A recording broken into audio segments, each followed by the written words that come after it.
老公说是要出差几天，临走时还贴心叮嘱我在家注意安全。没想到凌晨我就接到医院急诊的电话，赶到医院后，画面让我三观破碎。亲情长相守，真情在人间。大家好，我是秋兰，欢迎观看《真情人间》。哎呀，一个娇弱的声音响起，我有些慌张地冲进厨房。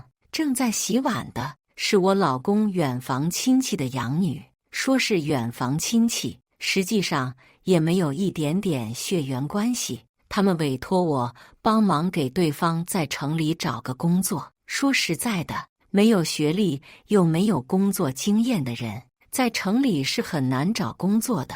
我也不想让自家老公的远房亲戚寒心，干脆让对方来我家里当保姆，1个月4500，除了做饭、洗碗、闲来无事时拖个地以外，基本上什么都不用做。在我看来，这也算是相对轻松的事情了。你的手没事吧？我关心了一句。刘潇摇了摇头，小声地说自己没什么大碍。我也没有过多纠结，只是嘱咐了一句，捡起来后便直接转身想走。谁能想到，下一秒对方的手就被破碗给割出血了。啊，好疼！他有些慌乱地捂着右手，蹲在旁边不知所措。我还没来得及反应，只见一个人影突然冲了进来，直接一把推开了我。你这是干什么呀？陈民的声音响起，听得我莫名其妙的，我也觉得有些无语，于是应了一句：我干什么呀？我能干什么？这时刘潇突然伸出手，一把握住了陈民的胳膊。哥哥，你别怪姐姐了，这件事儿和姐姐没有任何的关系，是我自己不好，不小心打碎了这个碗。听到这番话，我突然一下觉得怪怪的，好像到头来我变成了那个做错事情的人。但是一想到陈民和对方确实也有着亲戚关系，而且说起来，这女的确实也是对方的表妹，我到头来也没有多说什么，只是拿出了手机。你要觉得伤得很严重，那就去医院好吧，我只把救护车给你叫过来。或许陈民也听懂了我的阴阳怪气，所以更为生气了。你这个人有没有心啊？我妹都已经受这么重的伤了，你还好意思在这里阴阳怪气？你要不要点脸？我家里让你看好我妹，你就是这样看的？我很冷漠地看着他，一时之间有种被气笑了的感觉。刘潇连忙站了起来，挡在了我们中间。我没事的，不用去医院，一会儿包扎一下就好了。你们别为了我吵架，我会很担心的。陈民却坚持要带刘潇去医院，我也没有多说什么，只是径直去了厕所。地上的碗筷还没收拾好，我自然要留下来收拾这些烂摊子。听见大门咚的一声关闭的声音，我轻蔑地笑了笑。对方对这个妹妹还真是挺好的，比对我这个老婆都还要上心得多。我手脚麻利地将地上的碎片清理好，将晾着的衣服也取了下来，把刘潇的衣服也收进了对方的房间。结果我在转身离开的时候，不小心撞到了膝盖，疼得我一下就撞到了床上，而罪魁祸首柜子也不小心被我撞开。我有些无奈地强忍着疼痛，想顺手将柜子关上，结果没想到在柜子里看到了几个零散的避孕套。这一瞬间我是真的愣住了，这小表妹才上来城里没多久，也没有听说有什么男朋友，平日里待在家里，大门不出二门不迈的，怎么会有零散的避孕套放在抽屉里？我虽然很疑惑，但也没有多说什么，毕竟这是人家的隐私。匆匆地关好柜子，我又出去把陈民随手扔在沙发上的外套给收进房间。也不知道是巧合还是什么，我刚好在他的包里也摸到了几个零散的避孕套，和刚刚发现的那几个是一盒。在这一瞬间，各种各样的猜想涌入我的脑海中。人游是谁都想不到，人家这表哥表妹的也能出轨。回想着两个人如此亲密的模样，我只觉得太膈应人了。怪不得自家表妹受伤了会这么着急，原来是有着故事呀！我自嘲地笑了笑，也觉得有些自讨无趣。原本我还以为我和老公之间的关系非常好，不论如何都不可能会有这种第三者出现的情况。谁能想到第三者直接就登堂入室了？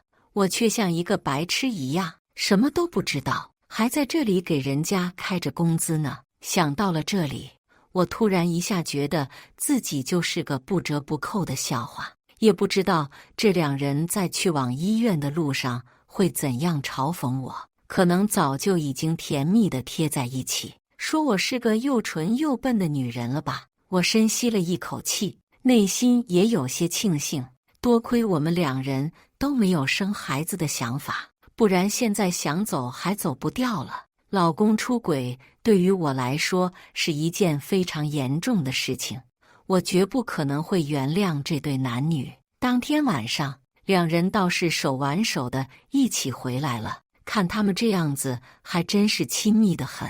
看到陈民那张脸，我原本坚定不移想要离婚的心，突然一下又有些触动。好歹我们两个在一起这么久了，要说是没有感情，那是不可能的。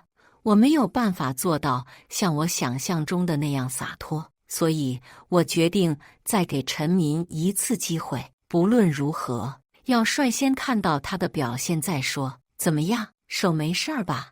我假装很是关心的上前问候了一句。刘潇装作有些害怕的缩了缩手，仿佛我是个什么无恶不作的坏人一样。我嘴角一抽，内心也觉得有些无语，这人装的有些过了。我还没来得及说话，陈民又直接冲到了我的面前面，带怒意的将我的手拍开。你在这儿站着干什么呢？别来影响别人的心情了。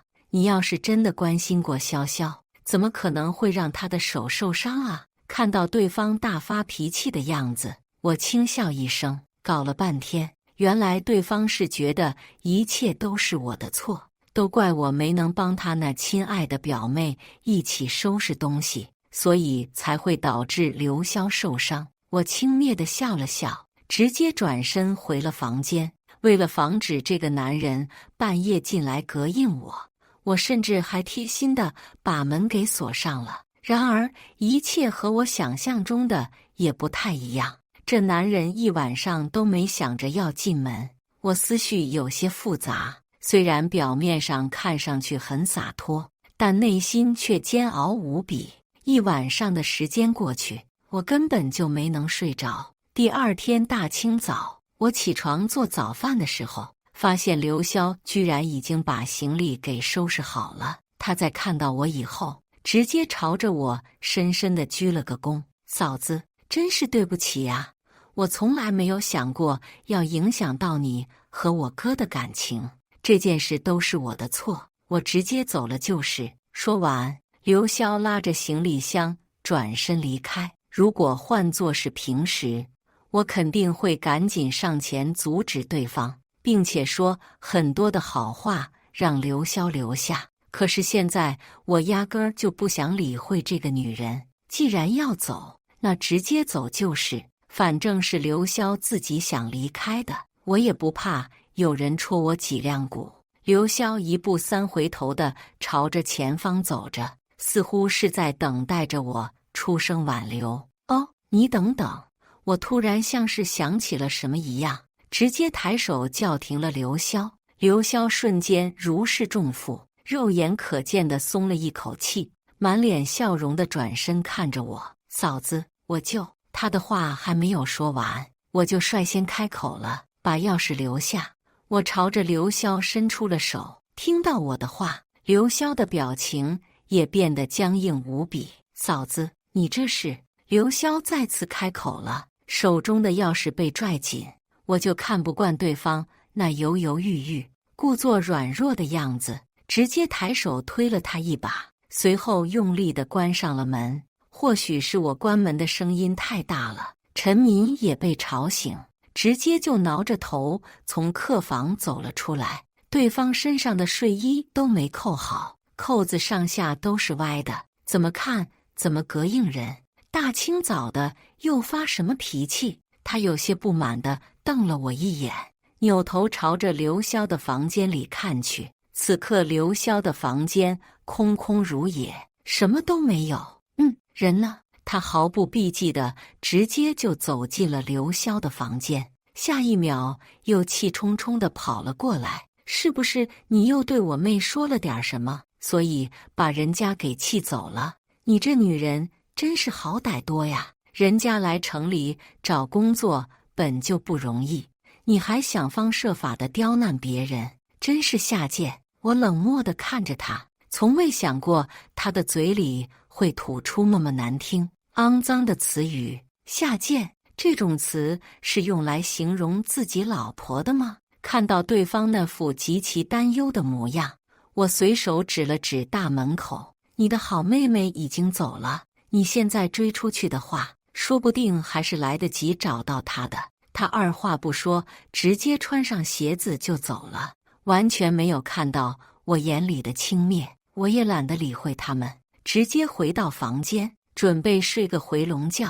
过了半个小时，我突然接到了医院打来的电话。医院的人说我老公和表妹被车撞了，受伤入院。我有些惊讶，赶紧起床换了身衣服。可一想到他们两人同时被车撞了，我心念一动，似乎也没这么着急了。如果不是他们两个痴男怨女拉拉扯扯，怎么可能会莫名其妙的出车祸？反正我都想着要离婚了，这么着急的赶过去干什么？想到这里，我化了个妆，打扮得漂漂亮亮的出门了。等我到达医院的时候，距离电话拨打过来已经过去了2个多小时。刚进入病房，就听到有人在哭天喊地的嚷嚷着，不知道的还以为是家里的谁去世了呢。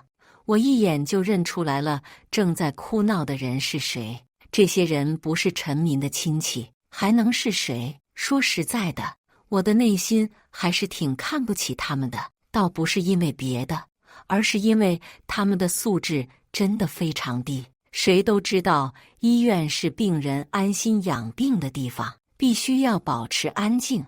他们在这哭哭闹闹的，仿佛要在这里办一场灵事。我有些不耐烦地走了上去，提醒他们小声一点。他们看到我就如同找到了肇事者一样，突然一下扑过来，对着我又打又骂：“哎呦，你这个丧门星呢？你赔我医药费！我女儿就这样被车给撞了，你良心过得去吗？我让我女儿来城里工作，结果你让我女儿被车给撞了，你这人真是好毒的心啊！你老公和我女儿都出车祸了，你折腾这么久才过来，你安的什么心？”他们在一旁骂骂咧咧地说着，感觉像是要问候我的祖宗18代。还有人虽然明面上没有多说什么，但实际上已经凑到一块嘀咕起来了。你看这女的，老公出车祸了，还能打扮得这么妖艳呢，估计也是个不省心的主。我虽然不想和这些人浪费时间，但我又不是个聋子，他们这样说我的坏话，我难道还不能生气吗？我直接就将手中的包用力地拍在了桌子上。估计是所有人都没想到我会这么暴躁，大家在这一瞬间都安静了下来。这时，刘潇娇滴滴的声音响起：“爸爸妈妈，你们别怪嫂子了，不是嫂子把我赶走的，我真的是自己想要离开的。”听到对方那故作可怜的声音，我就觉得膈应得慌，刚想要开口跟着茶言茶语几句，没想到陈民却率先开口了：“怎么不是他把你赶走的？”陈民的声音响起后，所有人的视线都落在了我的身上，他们带着极度愤怒的眼神盯着我，不知道的还以为我把他们家祖坟给刨了呢。陈民在众人愤怒的眼神注视下，继续侃侃而谈。我都已经搞清楚这件事情的真相了，就是你大清早的把人家从房子里赶走，而且还不愿意把工资给结清，你可真是狠毒呀！这可是我的妹妹，你怎么敢这样对待她？如果不是你大清早的就把人家赶出家门，我们两个也不会被车撞。听到他那愤怒至极的声音，我忍不住笑了起来。你们被车撞了，应该去联系警察，让他们给你们主持公道，而不是在这里找我的麻烦。难不成我是法官，能够给你们断案？还是说你觉得是我找人把你撞了？我这人平时说话就挺阴阳怪气的，现在陈民把我气得够呛，我是真的一秒钟都不愿意忍下去了。要不是我想着要把财产给转走，然后提出离婚，我死也不会耐着性子在这里站着。刘潇的父母一听到对方说的话，立马就激动了起来，他们在一旁又哭又闹，吵着要我赔钱。你老公的腿也断了，我女儿手废了，也破相了，而且医生说，如果无法得到很好的治疗，我女儿的手就会一辈子抬不起来。他们的内心非常的崩溃，不愿意接受这个事实。原本他们家就住在农村里，在村子里面，不论男女老少，也不论年纪如何，那都是得老实干活的。一旦刘潇受了伤，被送回农村，那双手也没法下地干活了，所以他们才会如此的激动，一个劲儿的嚷嚷着要我负责，还要我赔钱。看他们那个样子就知道，是想要趁着这个机会讹我一顿。陈民在骂了我一顿以后，估计心情也平复下来了，他也觉得自己挣够了面子，所以他心平气和地开口了。这件事情说到底还是你有错，所以医疗费你该出还是直接出了吧。为了表达我的歉意，以后咱们直接就把表妹养着好了。他堂而皇之地开口说着，我能够看见他那微微勾起的嘴角，我总觉得这件事情没有这么简单。两个活生生的成年人走在路上，还能莫名其妙地被车撞吗？而且如果他们真的是一不小心被车撞飞了，现在应该会有警察过来给他们录口供的才对。你们被车撞了，医疗费自然由开车的司机来支付，关我什么事儿？我下意识地说了一句，紧接着就看到陈民的表情微微一变，那些亲戚们也没有说话，而是着急地看了一眼陈民，似乎等着他先开口。行了，这件事情就这样决定，你先回去给我准备点吃的，给咱妹妹也炖点汤，好好的养养身体。听到他的安排，我没有多说什么，而是淡定的转身就走。刘潇的爸妈都还在这儿站着呢，哪里轮得到我去做饭？看着我转身就要走，刘潇的父母就跟疯了一样，直接拽住我的手，不让我离开。你走什么走？话都还没说完呢。听到对方那大嗓门，我也觉得有些烦躁，想要用力地将他们的手甩开，却没想到这人越拉越紧。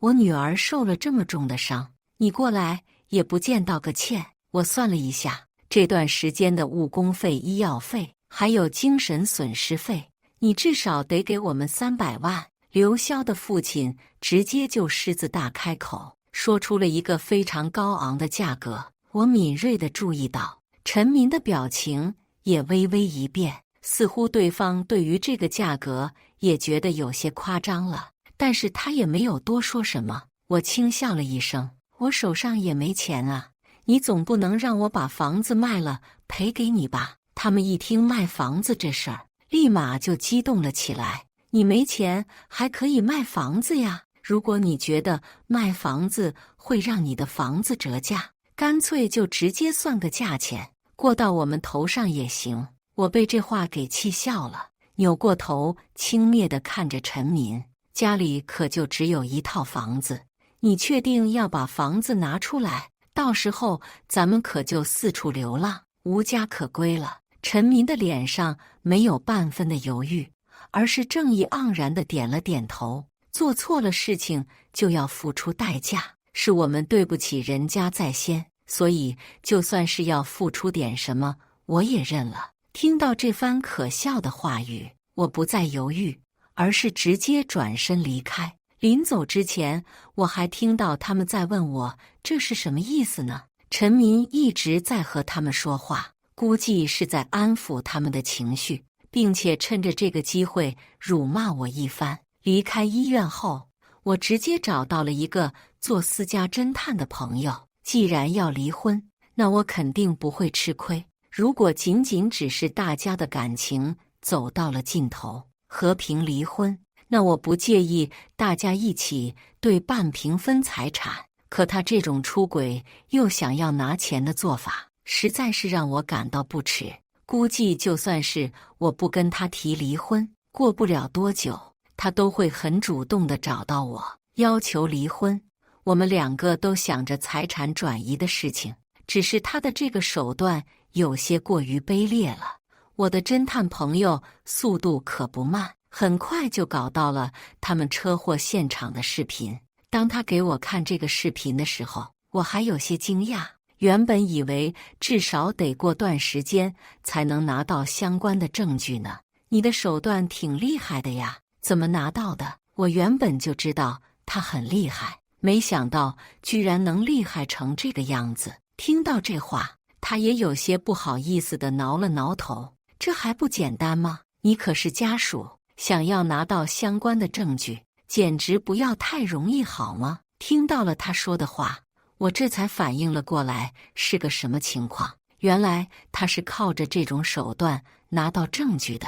请了一个私家侦探就是方便，一下子就能够把我没想到的事情全部都处理好。我倒是省了不少的麻烦。我直接打开了电脑，看着这段视频。刘潇拖着行李箱朝着马路中央跑去，陈民则是穿着睡衣在后面狂追。两人在马路中间相遇，并且像是偶像剧一样在马路中间拥抱。看到这一幕，我突然就笑了起来。原本我还以为我会多生气呢，但是现在只觉得好讽刺。他们还把自己当成了明星吗？怪不得我说找司机赔钱的时候，他们话都不敢说一句。人家司机才是个正儿八经的受害者，不找他们的麻烦就算是不错了，怎么可能会给他们赔偿？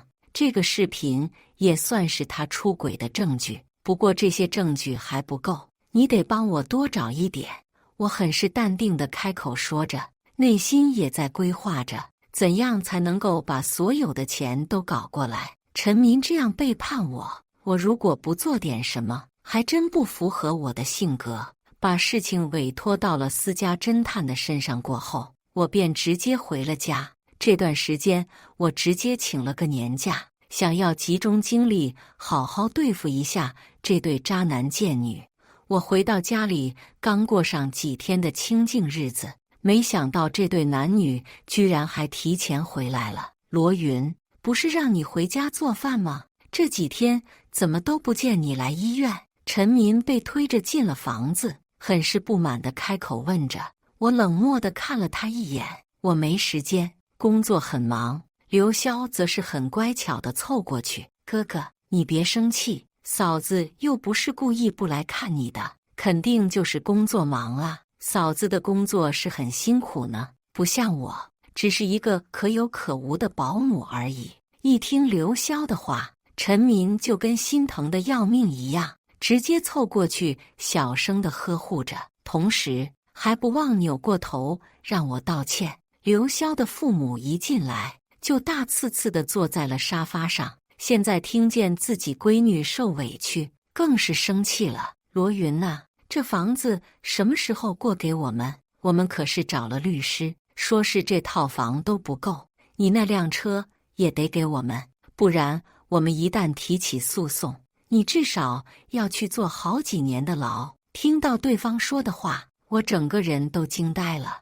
他们自己是没文化的傻子也就罢了，居然还觉得我也是这种可以任由他们忽悠的蠢人。我没有说话，而是扭过头看着陈民，想要看他怎么说。其他人没有什么文化也就罢了，我不相信陈民也是个没文化的人。在听到了我的话后，陈民有些不自然地将脑袋撇了过去，很明显是有些心虚。陈民，你倒是说话呀！我冷笑着开口，逼迫着他说话。陈民沉默半晌，最终还是开口了：我们确实是咨询过律师了，人家倒也是这么说的，反正事情就是这么回事。听到他这么死皮赖脸地承认了这一切，我也觉得有些意外。我从未想过有人可以没脸没皮到这种程度，原来是这个样子呀！看来是我的法律知识过于浅薄了。我笑了下，刚想说点什么，恰巧手机一亮，私家侦探给我发消息了。于是我直接抱着手机躲到了一旁，开始看着手机里的消息。我的侦探实力可谓是相当的强悍，居然成功地搞到了他们在酒店里的视频。对方就这样毫无保留地把所有的视频以及各种开房的证据全部发到了我的手机上。看着这些证据，我也觉得很意外，没想到他们两个这么如饥似渴，短短1年之内就能查到上百条开房记录。想要查他们的消息太简单了，这两个人简直是不知廉耻，从来没有过要收敛。侦探的消息也发了过来，看得我觉得有些好笑。掌握到了充足的证据以后，我感觉自己整个人都有底气多了。相关的证据一桩桩一件件地摆在我面前，我内心只想感慨一句：果然有钱能使鬼推磨。只要拿得出情侦探的钱，那就能够收获无数的证据。陈民看到我对着手机一直笑着，也觉得有些不爽，忍不住大声地咳嗽了一声：你这是什么意思？难道听不见我跟你说话吗？听到了陈民的声音后，我这才反应了过来，随后淡然一笑。我当然觉得挺不好意思的，而且一开始我也想和你们道歉，干脆把我们大家的家属都给叫过来吧，顺便把你的同事啊、朋友啊什么的都请过来，就这么直接道歉，显得我诚意不足。要是把所有人都叫过来，还能彰显我的诚意和态度。估计陈民也没想到我会这么说，所以直接愣住了。刘潇的父母倒是觉得很满意，他们直接点了点头，一口替对方答应了下来。难得你这么有心，我觉得你的提议不错，只不过别忘了房子和车子的事儿，不然被我们起诉的话，结果还是很糟糕的。看到刘潇父母那副得意洋洋的模样，我只觉得很好笑。好的，那我这就去预定一下酒店，到时候把位置发给你们。说完，我直接就出门了。我才懒得和他们住在同一个地方，连这2天我都没有回家，而是和侦探一起在整理着相关的证据。这一次，我必须要把他们直接锤死。很快就到了我约好的吃饭的时间，他们那些村里来的亲戚早就已经到达了酒店。他们在看到我了以后，也没想着要和我打个招呼什么的，而是凑在旁边指指点点，仿佛我是什么罪人。刘潇依旧乖巧无比地站在一旁，只是手上捆着个绑带，看上去好像挺可怜的。我的听力倒是不错，所以也能听得见他们讨论的话题。哎呦，就是陈民那老婆把他们害成这个样子了，真是倒霉呀！男人娶妻要娶贤，就怕娶了个这样晦气的扫把星。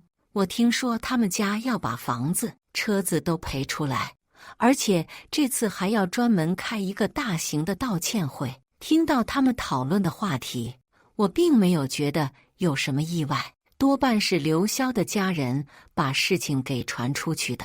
反正在他们的嘴里，我一想是个十恶不赦的大坏人。过不了多久，他们就会知道事情的真相了。所以我也没有在意他们的恶言重伤，而是很淡定地坐在一旁和侦探沟通着。既然我要把事情闹大，那就免不了需要得力助手来帮忙。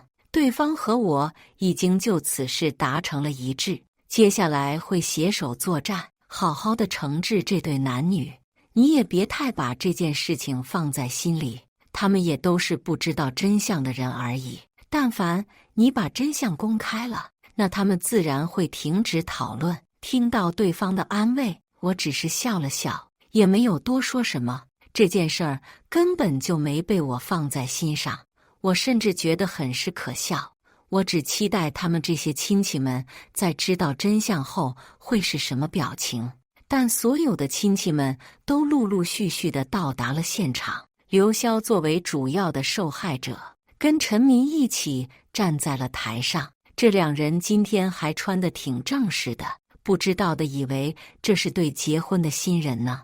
底下也有不少的人在暗自称着他们般配，丝毫不在意我的想法。很感谢大家给我面子来参加这场宴会，我在台下很淡定地说着，并且把所有人的注意力都转移到了大屏幕上。看到大家都盯着大屏幕，我直接就叫侦探朋友帮我把视频给放了出来，反正早晚都得给他们看，还不如一来就直接把重磅炸弹给放出来。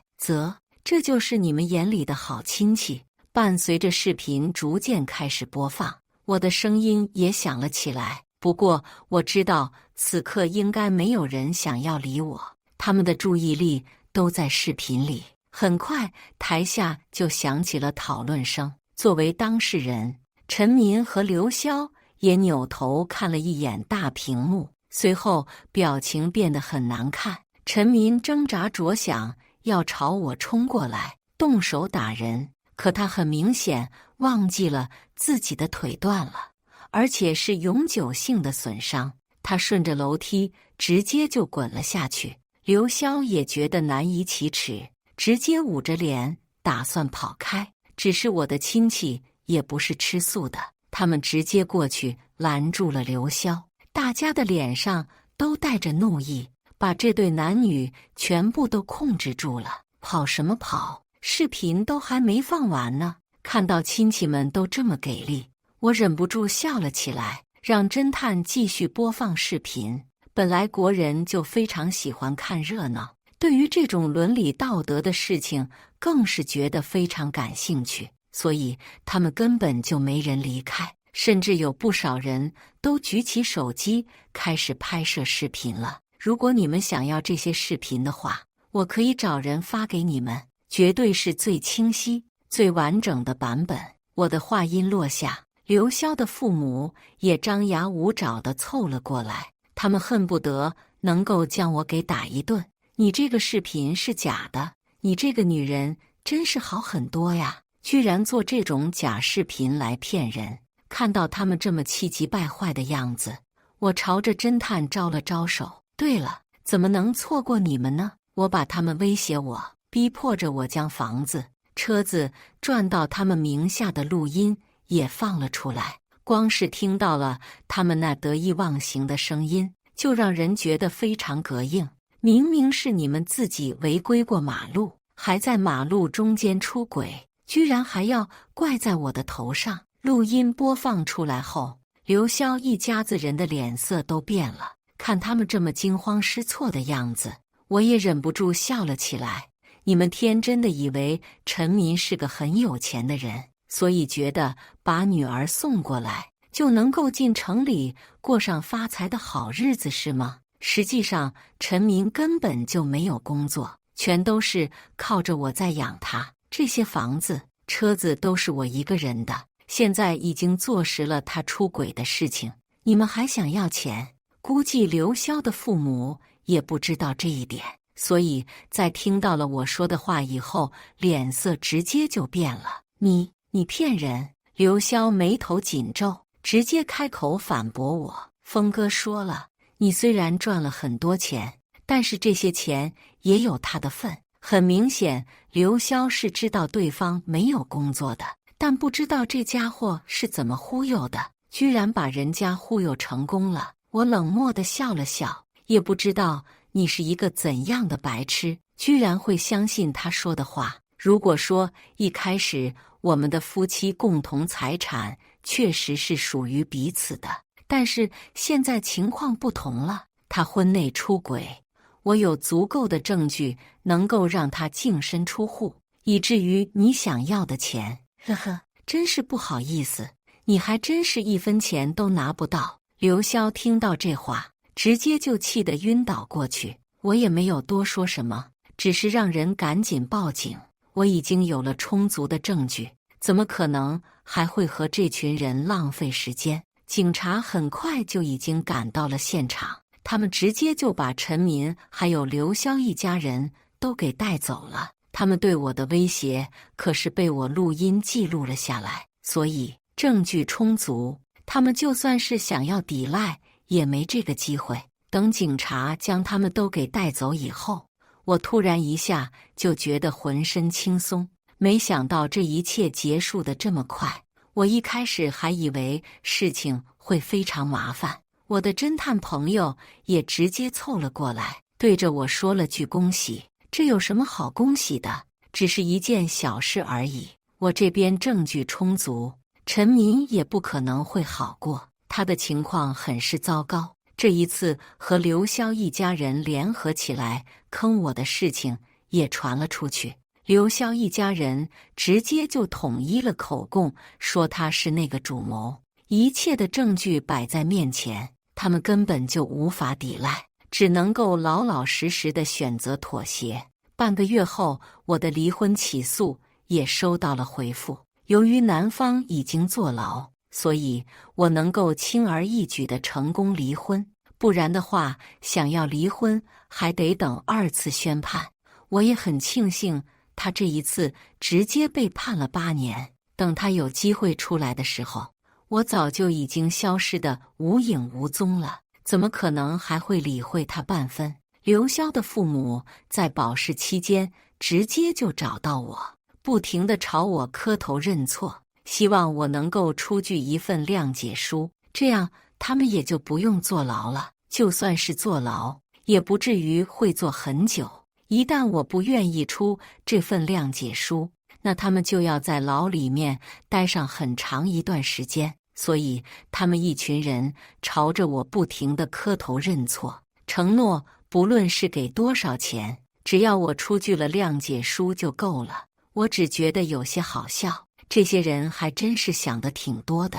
我花了这么多钱，费尽心思的想要把他们送进监狱里面，现在怎么可能会轻而易举的妥协呢？我可以谅解你们，但是前提是给我500万。我知道他们家拿不出这些钱来，所以故意这么说。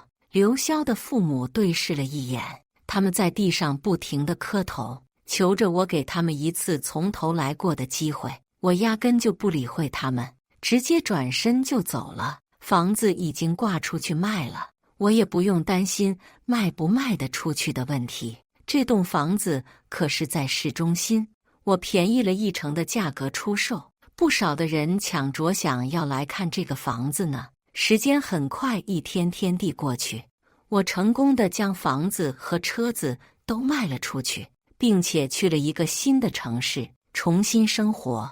这样自由自在的日子才是我所向往与期待的。没什么是比远离渣男更加重要的，如果有，那就是努力提升自己。当自己拥有离开渣男的能力的时候，一切的爱情都不那么重要了。感谢大家的观看，欢迎大家在下方评论区讨论。如果你喜欢这类故事，记得点击订阅《真情人间》，并分享给更多的人，这会对我帮助很大。再次感谢大家的观看。